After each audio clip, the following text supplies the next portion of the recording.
Uh-huh.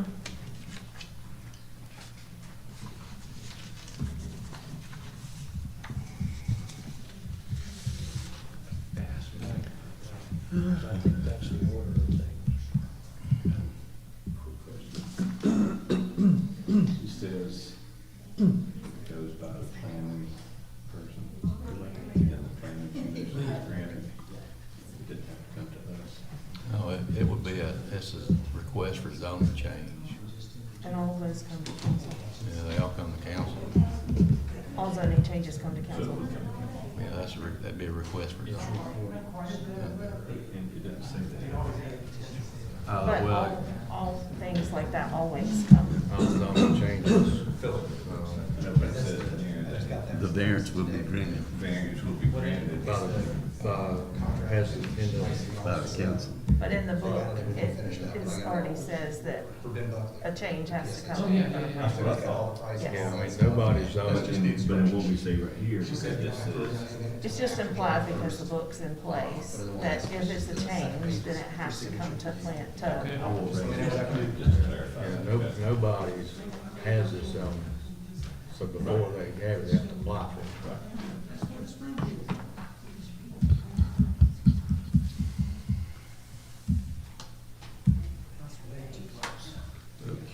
Looks like somebody left a mask there sometime in there.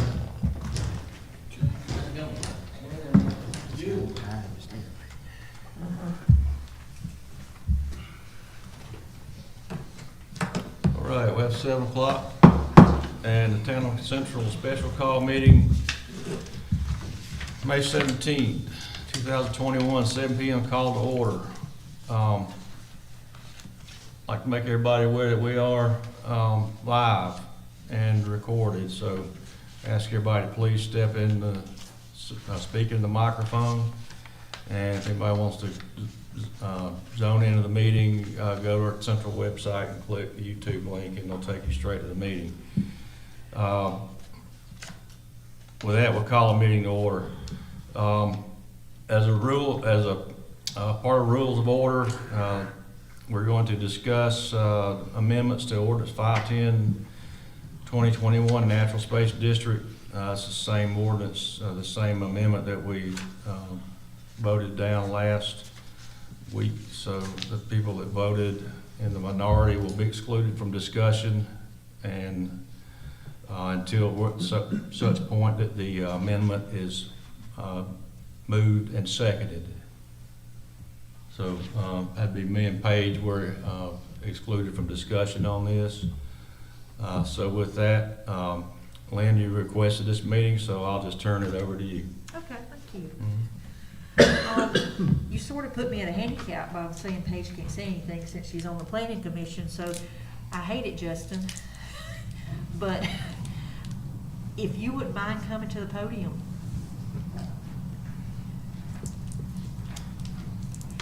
I came prepared just in case. Okay.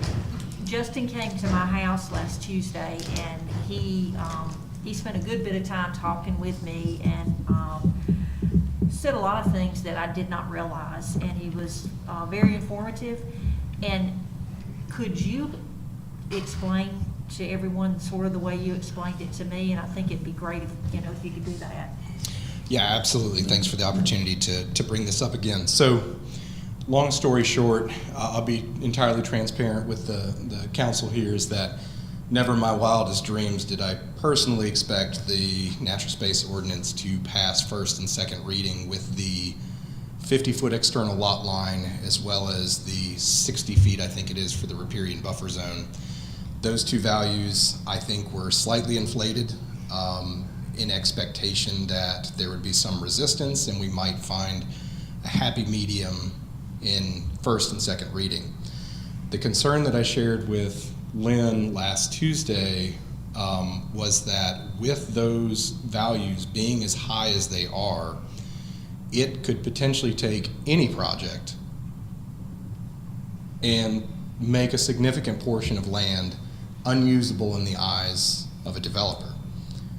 Secondly, I felt like if the developer were to find themselves in a position where they couldn't apply that ordinance, my biggest concern, as I illustrated with Lynn, was we have 46 acres that is zoned as R12, and this entire 6 months we have been trying to get this specific zoning amendment passed and applied to that land in the expectation that we would we'd be able to answer some of the concerns we heard from the community, which included things like preserving a significant portion of the land for open space or natural space, and also protecting the waterways downstream and on the property.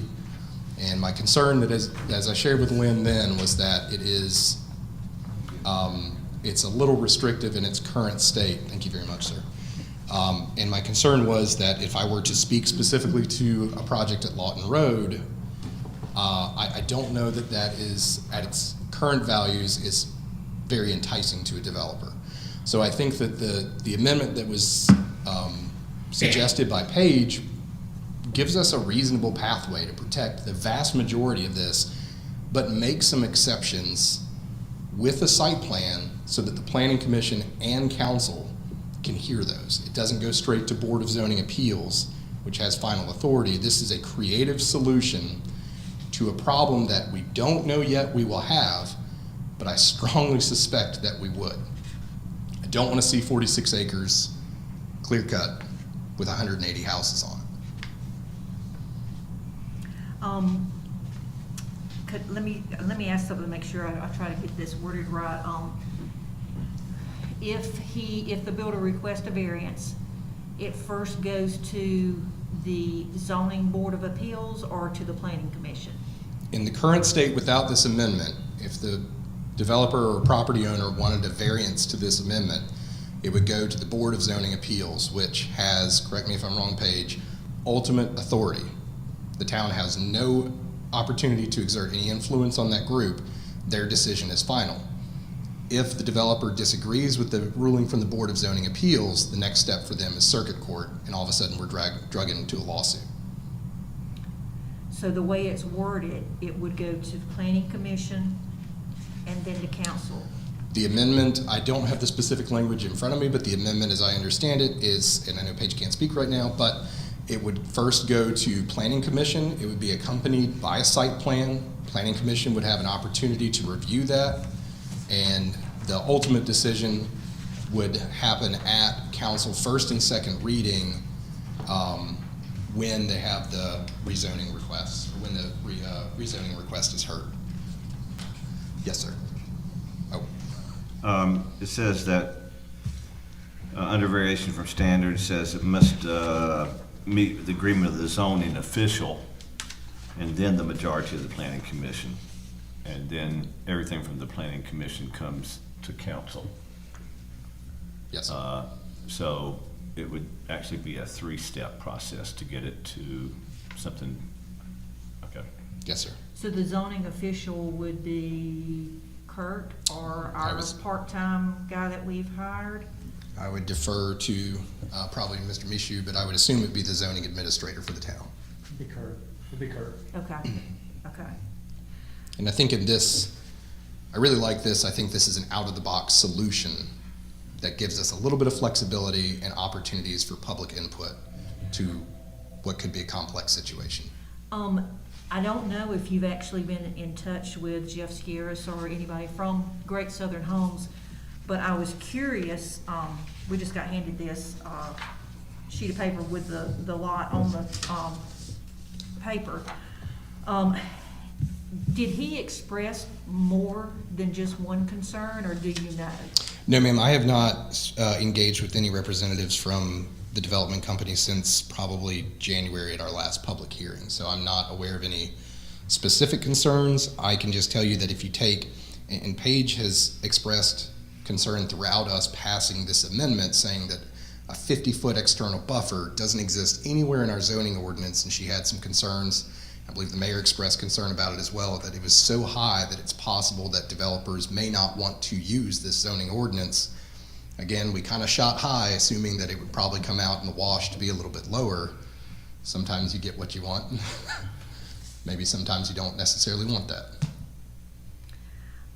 Does anybody have any questions they'd like to ask Justin? You talking about the 50 foot, if the the developer wanted less footage, like 30 to 40. How would we go about that?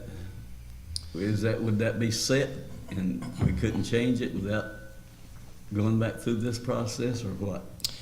I would expect that with them being required to submit a comprehensive site plan at the time they request the variance, and that variance is going to happen at the same time as a rezoning request, I would expect that that variance and the site plan would probably be recorded as part of the ordinance so that we have a written record along with areas that the variance could apply to.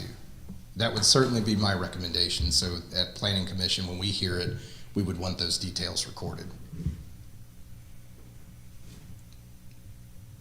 Anybody else have any questions? Again, we're trying to anticipate, Yes. and that's always a hard thing to do, is to anticipate, but that's part of what we have to do, is anticipate what might happen. So there may be places where a developer could have 50-foot buffers and it'd be great, but there could be small sections where they might say it needs to be 45, or we're having trouble getting 50 here. Yes. And I would be more in favor of having this overlay with a couple places where it might be 45 than having no overlay where it would just be cut and done. Yes, So, sir.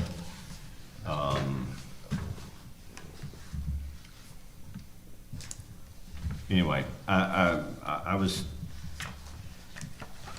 Monday I was in favor of this, but I was not in favor of it happening so quickly, without enough time to look at it and think about it, and to have other people look at it and think about it. So that's why I voted against it last week, was mainly the timing, not so much the content. I can appreciate that. A lot happening very quickly, and even myself was kind of trying to catch information on Monday afternoon on the fly. And I just want to publicly thank Councilwoman Bowers for, I think, raising the flag of concern throughout this process, and then when we are looking, down the bullet of the gun to say, hey, we need a creative solution. So thank you.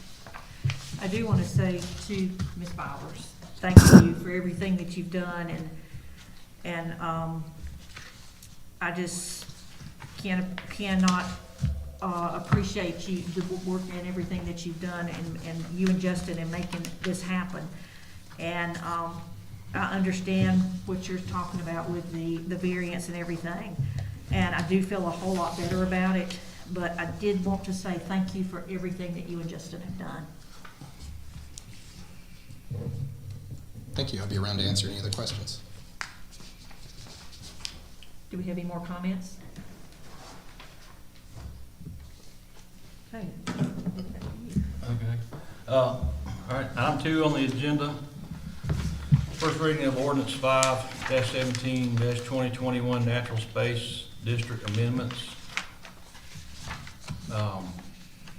Be it ordained by the Mayor and Town Council, find it necessary to amend ordinance 5-10-2021 Natural Space Residential District by adding a variation from standards to ordinance 5-10-2021 Natural Space Residential District that will read as follows. Variations from standards may be permitted if it is created for unusable land. A comprehensive site plan will need to be submitted at the time of rezoning. If it is found to be suitable and generally consistent with the intent of natural area zone, with agreement of the zoning official and a majority of the planning commission, then the variance will be granted. That's the amendment. So if this is amended, we'll have to add it to the natural space residential district, which the only thing I see on the agenda is the amendment. I don't see the amended ordinance. So does that mean how many, we have let's, to vote later? Let's just, The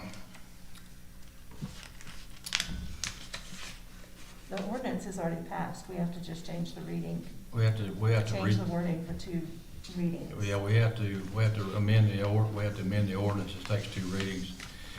So, let's just read it as this. This is the first reading. Do y'all have a copy of the ordinance with the amendment in place? No, Okay. Philip, we made the wrong copy. I got, the one you made was without the ordinance in place. Here, this is the That's copy. right. Yeah, we made the copy without without the amendment. This is the copy with the amendment. I gave you the wrong one, the copy. Y'all want to cut, it's the same thing you had Monday night. I'm good without one. Okay, all right. We'll just adopt this on first reading. We'll just, first reading of ordinance 5-7-2021, natural space residential. Does the public get to ask questions? We don't have that on the agenda, but, we can certainly entertain it when we get to our discussion. Before you vote? Yeah, it's done before you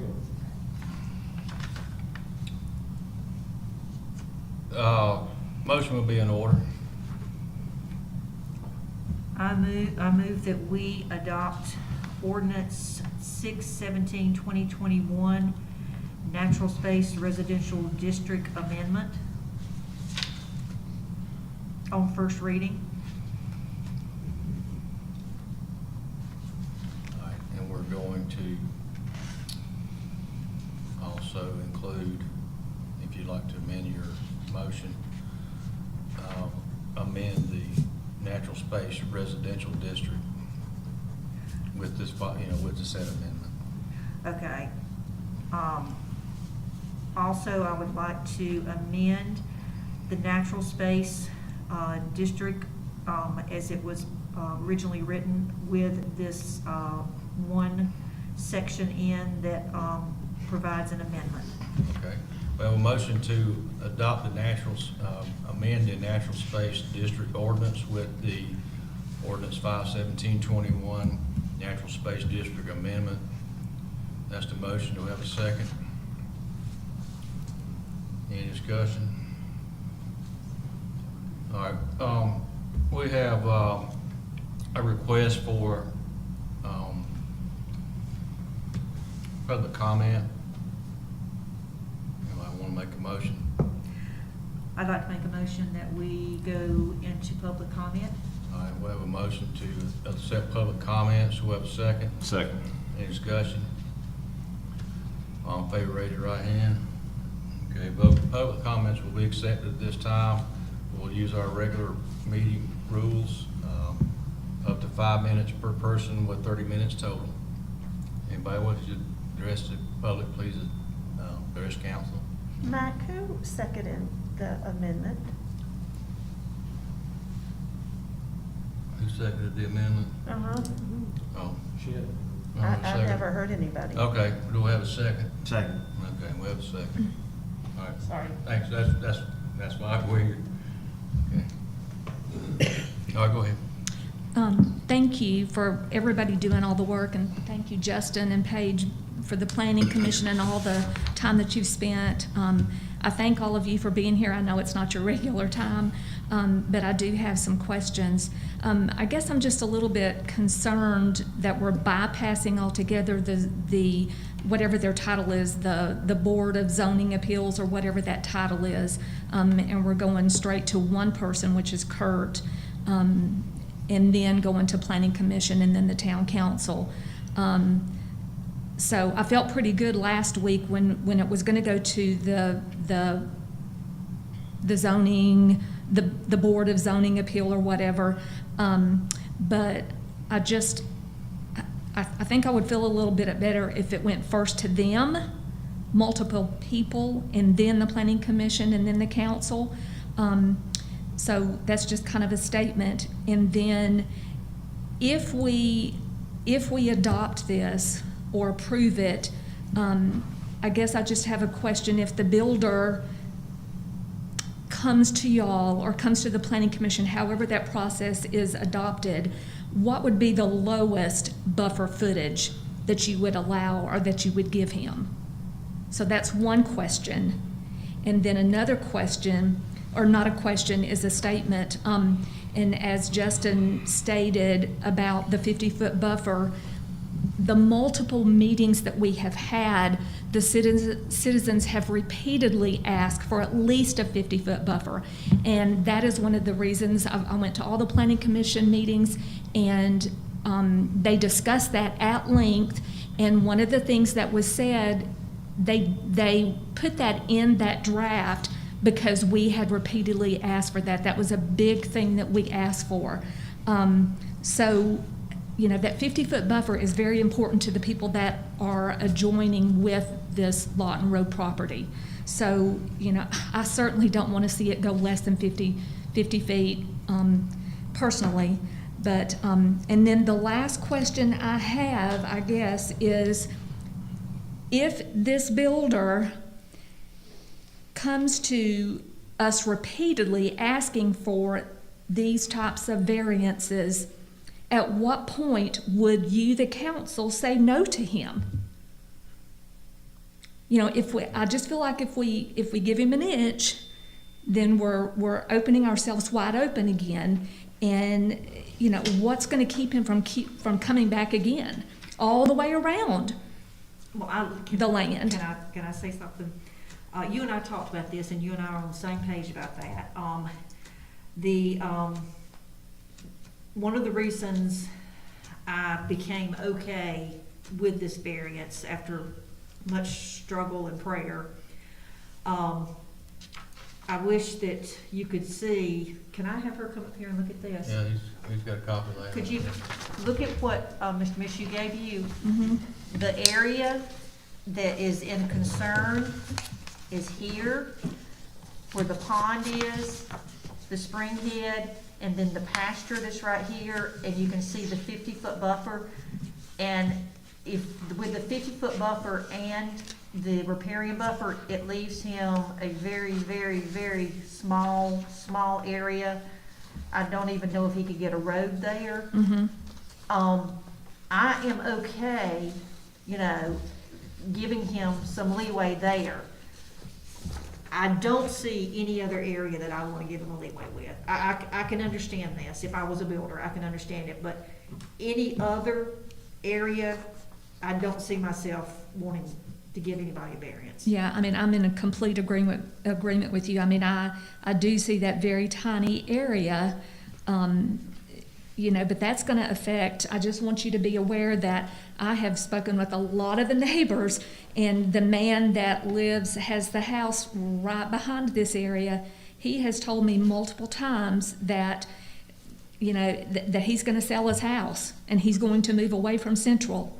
But I do see that is a very tiny area, and it would be hard. There may not even be 50 feet there.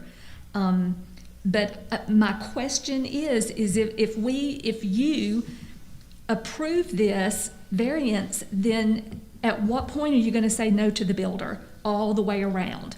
You know, is it just this one? I would say no to anything else. But you're one person. Yes, I am. Yeah, and I appreciate you saying that, Lynn. But you're one person on the, I think, 7-member board or a council. So I'm on the fence, Lynn, and I have talked, and I have prayed all day today for all of you to have guidance and discernment from God to do the right thing. But I really question. And I'm right there with Justin. I don't want him to do the R12. I do not want that. I don't want the land to be clear cut and us have no buffers. So I do think, other than him not doing it at all, which I'm praying for that daily, but I'm just concerned with him repeatedly coming back and asking for more. So thank you for your time. Yes. You know, I think, it has to go through Kurt and the planning council and then us. So, to me, it seems like there's 3 layers, or at least 2 layers before it gets to us. And I think that would cut down. I don't know. But I'm just saying, if I were a builder, I don't know that I would be going back repeatedly to have to go through that whole process. Mm-hmm. If I were a builder, I might want to say, I want to figure out what's most important to me and get that through, and I can work around the rest, because if I accept this, I have to put in less pipe and less road, and I can sell this and make a better profit off of it and be green about it rather than doing it the other way. Yeah. That would be my, but again, I mean, I want you to know, I can't anticipate what everybody does. Right. But that would be, that's the way I feel about it. And I would think that we would tire pretty easily of somebody coming back multiple times just trying to press their agenda when we have given them what we believe is the spirit of what we want to happen with this overlay.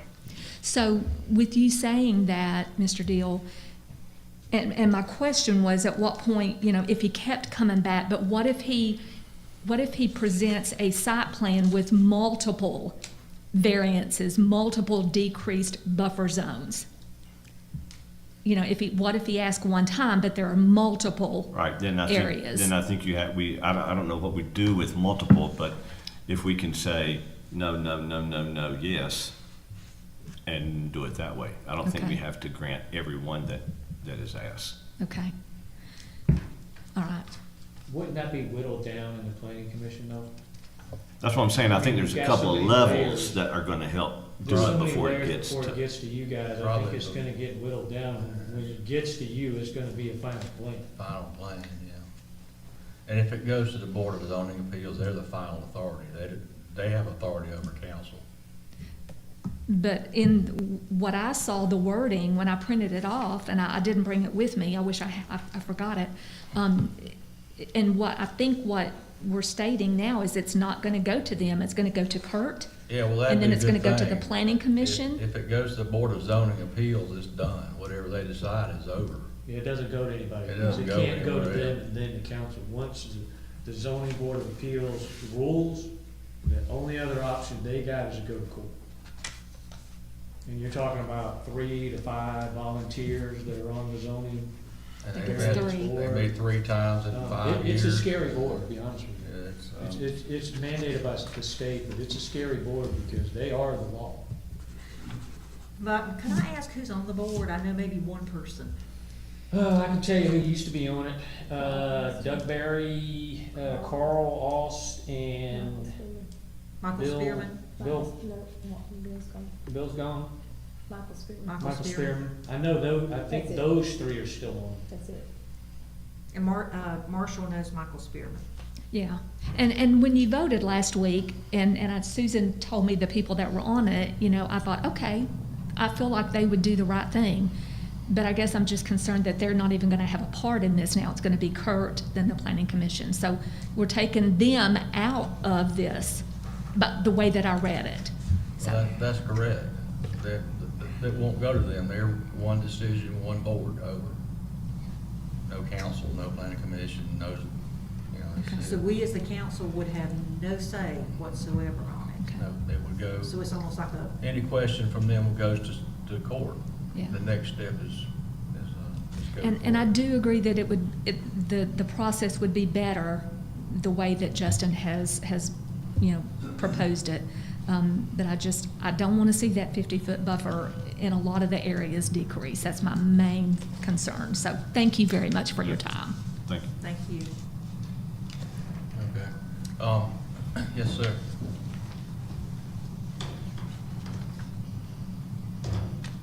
First of all, I want to thank the council for listening to the voices of the neighborhoods and the people that live in Central, and for Justin for the hard work on the amendment.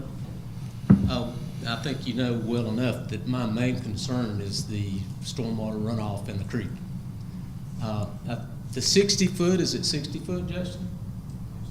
I Yes. think DHEC will allow more than that, to be honest. But on the upper end of that pond, it's been years since I've been there, but that's the spring head. And on that preliminary drawing that he's showing houses in there, I don't think that'll ever happen. I hope not anyway. So, I don't think legally that could happen. no, there's water that runs out of the ground there unless it's changed over the years that I've been there. It's still there. Okay, well, that will be considered wetlands, and he will not be able to do anything with that. And I hope that with these variances that it'd be a perfect time for the town and the planning commission to stand up and say, you're not gonna do anything until you protect those creeks. And that's what happened with Hidden Valley. That never happened. And it was a mess. And I'm just afraid that he will push you to the limit on that. And I also have some concerns about who's gonna control this within the city. And I know that's been a big discussion, but we've got more things going on in the town now than we've had in years. And it's time to step forward and get somebody to patrol what's happening within the city. Would the new part-time codes guy, would he be more apt to be over something like this than Kurt, or would they share it, or how would that work? They would share it. Well, there again, I think now would be the perfect time to let him know that the silt fences are gonna be in place, they're gonna be maintained, and we're not gonna allow what happened on the Hidden Valley project to happen up there. And am I correct in saying that he has to have 2 silt fences up, not just one? I would think so, yes, but that's permitted through DHEC, right, Joe? Yes, sir. DHEC had told me that 45 feet, but then they also said it depends on the terrain. Slope of the bank. But the first thing he needs to do when he starts is keep the silt out of the creek. If he lets it happen the first time, it's over with. And in Hidden Valley, numerous times, he put up a silt fence one day, run over it with a truck the next. So we can't allow that to happen. Thank you. Thanks for coming. Okay, any other discussion? I got a question before y'all vote. I know you mentioned that y'all would ultimately vote after it goes through the planning commission, but I don't see it stated in this. Well, this is a zoning designation, R20 with natural zoning, so they would need to apply for this. Yeah, but. So to apply for this, it has to go to council. So it does add those 2 steps. Because it's part of the book, it would be implied in this situation. Okay, so council's automatically gonna vote on it. Yeah, automatically. Any zoning change automatically comes to council. Okay, all right, just wanna make sure, I don't want any confusion as to the steps. Okay, I've passed out a few things, and I tried to pass them out. These are just answers to questions that people have. So, the one I just gave everybody is the, DHEC requirements for stormwater discharges from construction activities. This is from Jill Stewart at DHEC. And I just printed the 4 pages that are pertinent to, this conversation. And it's, page 32C, natural buffer zone. Provide and maintain a minimum 30-foot undisturbed buffer zone during construction. And if it's deemed a sensitive area, 45 foot. Now you see the letters C, S, W, P, P, P all down through there. What does that stand for? Construction Stormwater Pollution Prevention Plan. So these are the DHEC regulations that we've been looking for.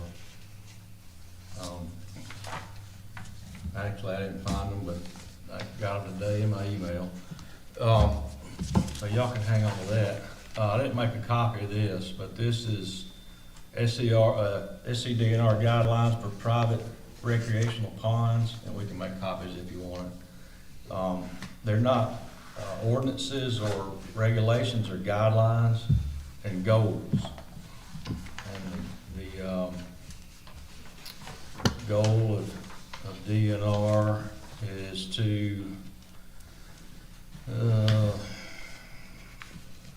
maintain at least 50% of the pond perimeter, excluding the dike, dam, or embankment. You maintain or planted in a forested buffer that averages at 50 feet in width, and the remaining 50% of the pond perimeter in non-invasive grass or forb. Additionally, the downstream portion of the tributary must be maintained in a forested manner that at least 50 feet in width on both stream banks for a minimum of 100 feet from the dam. So 100 feet from the dam is down, is 50 feet wide. And then, so if you layer this onto this, past that is local regulations. So those are the basis for that. This little stack, well, I gave, everybody's got a copy of the project that seemed like we're concentrated on, but this ordinance is kind of being crafted for the town. So these are just some random parcels, and the first page of each staple packet just states the acreage of a parcel that's undeveloped. The second page of the packet has a tax map of what it looks like without any restrictions. In the third page, you can see how much of the property gets taken away by buffers. Justin, did I give you a copy of this? Yes. You can just, I mean, just take it, it's just answers the question you were posed about how much land it would take away from the property. So this packet is organized from small to large or smaller to larger, so the ordinance specifies zoning for large parcels, and we've designated a large parcel that's over 5 acres. So the first one on this is 8.7, 9.3, 15, whatever. Now, I scribbled out the owners' names, but it's kind of irrelevant who the owners are. These are just examples of shapes and sizes of the property and how much would be removed by buffers. Now, on the front sheet, I'm taking them by the time we get to the third sheet, is this a waterway? The ones that have a creek, the waterway is the thick black mark, and the crosses are 60-foot barrier. And I have a little history of this. I worked in the map room in Oconee County for a while, and I did reassessment. This is what we made county tax maps with, so I use this. And the scale on these are different. So the width of 50 feet on the first one is gonna look wider than the one on the last one that's 26 acres, because the scale is different. So when you make the bigger property on the same size paper, 50 feet is smaller because the parcel is different size. And I think you could also look at parcels with ravines in them, and it would do the same thing. Right. Yeah, I didn't take any consideration of roads. So if you take these and you take a road is approximately the width of this yellow line. The yellow line's 50 feet, the road's about 40 feet. So if you put a road in there, here you've always been a stickler on getting rid of houses being built on sides of hills. So you could probably take those into account. If you look at some of these parcels and you say, well, I know that parcel has got a big gully. You know, you would probably take that out and use it as a natural space. So that's just the effect on parcels with this proposed or actually passed natural space amendment zone. So that's just the effect on property. And I think that's all I had. I do have a copy, if somebody wants to look at it. I'm not gonna make a copy of it. These are the deed restrictions for a Great Southern Homes subdivision, and tells you all the stuff you can't do, like park your car in the driveway. And Now, is that authored by them or by us as a town? no, this is theirs. This is if you buy their property. Okay. This comes with it when you, Daniel had a little, he didn't have this is the one Daniel had a question about. If somebody gives you this property or leaves you this property, this goes along with your deed. So, you know, you're bound by these restrictions forever. And, you know, it has all the stuff we have in here, maintenance, fences, stay out of the creek and walking trail maintenance, and, you know, just, I mean, if you drive by a developed subdivision, you see, you know, nice little clean houses, this is the restrictions on that, so. And this is maintained by the homeowners association, but here's a copy there, this one's Harvest Glen, but they'll just take that off and put whatever on the front of it. That's, If I wanted to look at that. you can have it. Okay, okay. Okay, and yes, sir. One thing that I didn't mention, the three-phase line that feeds the elementary school goes across that pasture. Duke has a 30-foot right-of-way there. Top three lines are the hot phases, the bottom line is the primary neutral. He's not allowed to build underneath that and maintain clearance. And this preliminary drawing, he's showing houses all down through there. That was just, that's not a preliminary drawing, that's just a, Preliminary. that was just a, But that's 30 more feet times the length of the property that he's gonna lose again. I'm pretty big on this, you know, a picture's worth 1,000 words, except for maybe 500 from me, because I talk slow. Same amount of time, you know. I asked a guy back in January, I said, can you just give us a picture with houses?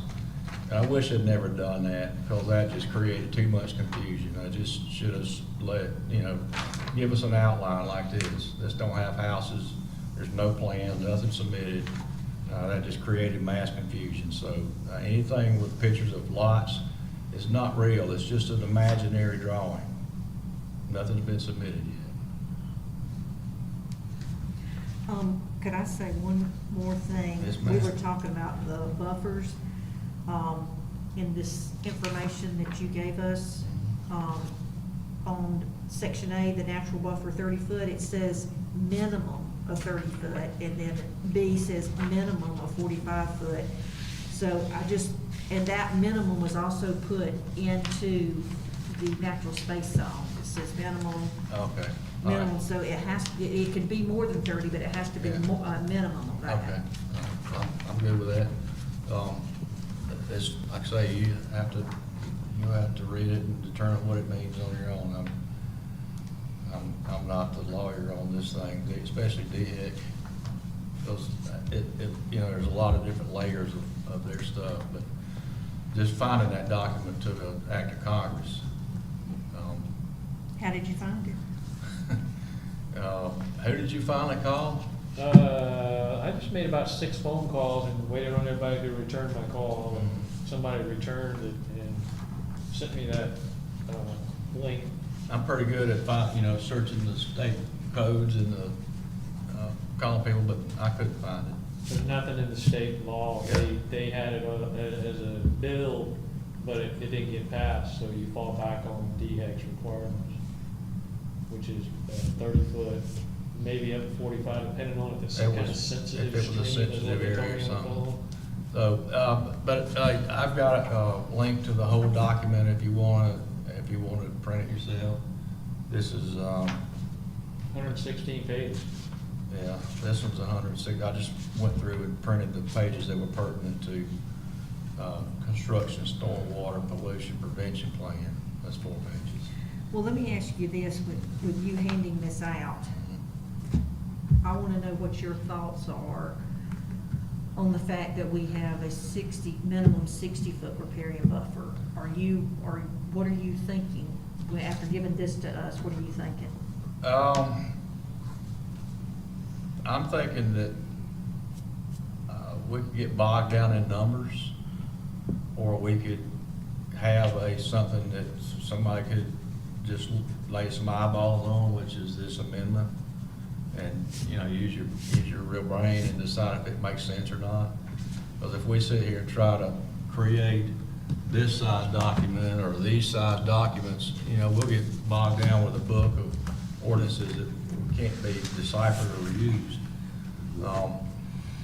I do not like to have layers of government on top of government. I don't like having different sets of numbers, because if somebody calls DHEC and they roll out on that property and they say, well, our regulation is this, and we're gonna enforce this, well, you know, we've got an officer or somebody sitting over here, well, our regulation is this. We have 2 sets of rules here, which one, you know, whoever's standing there enforces their set of rules. So I would like to see the rules uniform, the same numbers on there. just for my confusion, I showed y'all my tax return, I had 3 forms that said the same thing, because governments just keep on layering these documents on top of documents, so it just turns into mass confusion. So I'm fine with this amendment. I don't know about the rest, I think.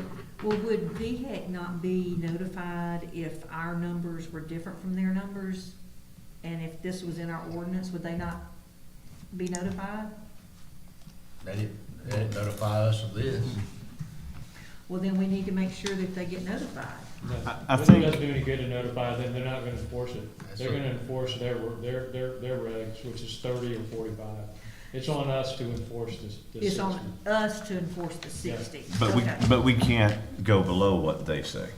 We can't we Right. can't go below. So- what they That's say. correct. So they set the minimum, and then cities and principalities or counties or whatever can decide beyond that. Yeah. So we're within our rights to do that. Right, so The if we, buffer is only good during construction for DHEC.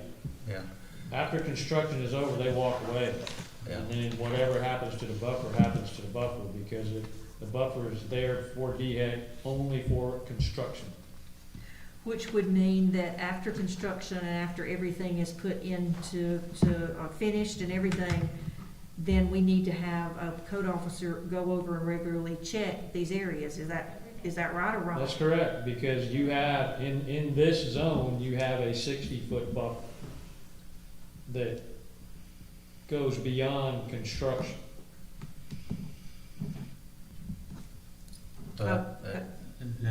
that's right, it just goes to enforce it, who's gonna enforce it, how, when. Yeah, If and I- I'm not sure a permanent 60-foot buffer, I don't know if that's a good idea or not. You might wanna make it a permanent 30-foot buffer, maybe a 60-foot buffer during construction. Well, if I was able to find somebody with the U.S. Forest Service that would be willing to police that, would the town be open to that idea? They'd have to be on our payroll. We'd have to Even pay if they them in some offered, form or even if they fashion. offered to do it for free? But they won't be there forever, they'll retire, and, Yeah, yeah. And we're talking about stuff that's gonna happen 20 years from now, 30 years from now. Well, you might not be thinking about the same person I'm thinking about. Okay. I think a volunteer, the best a volunteer can do is point it out to us, and then we go out and enforce it. I don't think we need a volunteer code enforcement officer or a volunteer zoning officer or anything like that. They really need to be on the payroll, because they need to be on our insurance, our liability and property insurance. You know, volunteers work the canteen at the football games and stuff, but not this. Yeah, I mean, this is a 120-foot wide trail for somebody to walk behind everybody's house and, you know, count how many lawnmowers they have before they send that other guy in there with a pickup truck to steal them. That's how it works in my neighborhood. Again, I would like to say we just gotta inspect what we expect. And if we do that, if we put our hands to the plow, keep them on there, everything's gonna be all right. But I think we sometimes, you know, let things fall through the cracks, and then it falls back on us. And I also think if you have an HOA, the HOA self-polices themselves. So the HOA should have in there what the buffer is from the stream and from the pond, and they should be self-policing. But if their buffer is different from our buffer, then what happens? Well, their buffer should be different from ours. Their buffer should mirror ours, because Okay. ours is the rule. Okay. Yeah, take a look. We got first reading and second reading, just like, we'll have a few weeks, so that's the. So we'll be voting on this? No, we won't, no, Okay. we'll never vote on that. Okay. That's what the homeowners association will enforce. So, Okay. and you know, at this point, I'm not gonna suggest any numbers, I'm just gonna vote on this. You know, but if you think that the numbers, I think the numbers should be the same, but I don't feel like going through and fighting that fight. But if you think you should, you have all the tools at your disposal now with this to see what the other numbers are. I think I would like to lay the tools down and let's just go forward. Okay. But I do want to say, I want to thank everyone who took time to come tonight. It is a special call meeting, and I did call it, and I do know that people's time is valuable. And I very much appreciate everyone coming tonight, as well as everyone. Okay, any other discussion? All right, all in favor of first reading of Natural Space Ordinance 5-17-2021 with residential district amendments? All in favor, raise your right hand. Vote's unanimous. We'll have second reading at second Monday in 14th. Okay.